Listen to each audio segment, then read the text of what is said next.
Greetings, and thank you for joining the 2021 graduates as we celebrate this accomplishment. I'm Dr. Zaria Davis. It's a pleasure to be with you all here today. And I just want to first personally thank everyone who invested in this cohort and the Ladies of Hope Ministries. The women in this space are dynamic leaders and speakers, and I'm really moved by what I've already heard today. For me, in 2013, it started out as a promising year for me with the new business and new opportunities. But by 2014, my life was forever changed. Three significant things happened that year in my life. It started with the sudden loss of my mother, followed by being charged by the federal government, and then lastly, defending my dissertation. It was an example of how life is full of mountains and valleys. It took so much for me emotionally, spiritually, and mentally. Being removed, not only from my community in 2016, but also from my child who I was raising by myself. Learning while I was incarcerated that my father, who I had left to be the caregiver of my middle schooler, was diagnosed with terminal brain cancer, coupled with the loss of my license to practice social work and the loss of all my physical possessions, served as a motivation for me while I was incarcerated. God truly placed a few things on my heart, and I'm on that journey currently to accomplish all of those goals, which I'll later share. It's been by grace and favor that I'm here to speak with you all this afternoon. Here we are, 4.5 years later, since I've returned home from federal prison. My daughter has graduated high school and will be attending college in New York this school year. My dad has unfortunately since passed away, and I'm continuing to live in my reentry journey. I knew that when I came home, I was to use my voice as a catalyst for change, to open doors for women impacted by the system. As someone who had a professional mental health background for over 20 years, I witnessed and personally experienced the trauma and dehumanization connected to mass incarceration. I suffered emotional pain and loss during that time. I was blessed, though, to have people who believed in me and opened up opportunities despite my record when I returned home. And I realized that many people don't have that. I have since served as an executive director and moved into advocacy spaces, now starting a nonprofit, as well as currently working as a facilitator and consultant with my for-profit New Direction. I'm a member of various local and national organizations who look at who I am as a leader and not my background. I'm currently attending seminary for my master's in divinity. I truly believe in healing and restoration for ourselves, for our families and communities.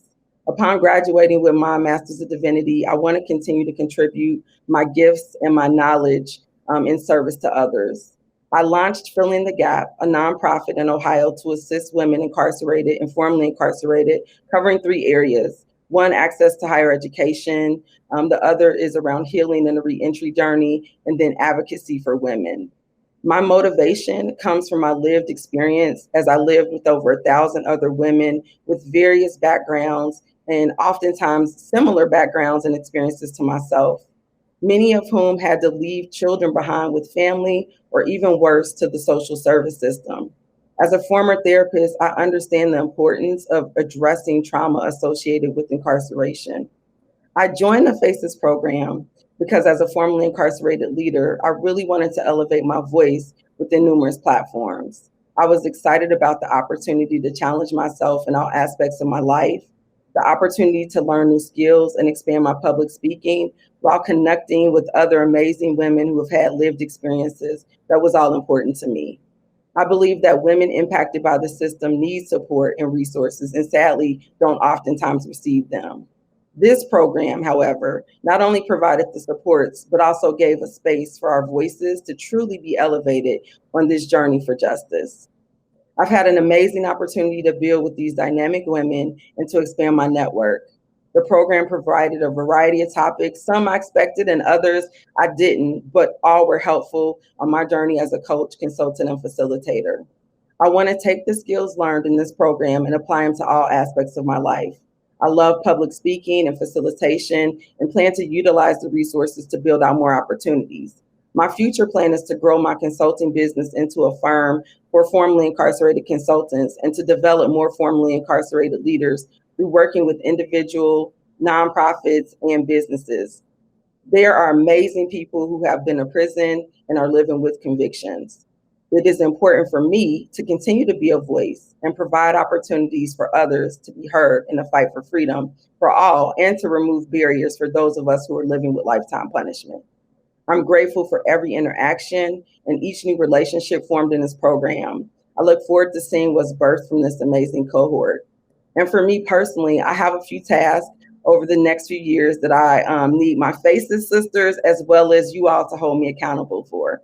So one is to build out my coaching and consulting business to invest in more system impacted leaders.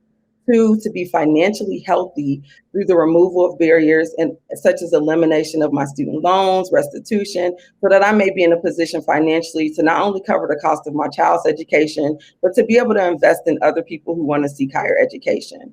Three, to continue to invest in women, and for myself, especially women of the global majority, so that their voices may be empowered through my nonprofit and other partnerships. Four, to have my social work license reinstated, because I recognize a need as far as within the impacted community to address the harms and the traumas that people have experienced.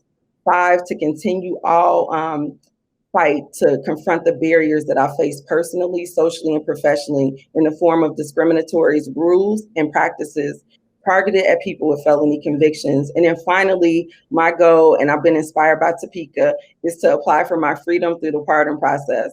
I believe that I will leave this earth as a legally free woman, and I am so inspired by Topeka and so many others in this network to take on that fight for freedom, not just for myself, but for other women that have gone through this process. So I challenge all of those who are attending today to take time outside of this event to get to know us and to connect with us on our journeys. Thank you for this opportunity to be a part of this beautiful and brave group. Thank you, Topeka and Ladies of Hope Ministry, for investing in women and investing in me specifically. I look forward to supporting future cohorts and the organization. Have a wonderful afternoon.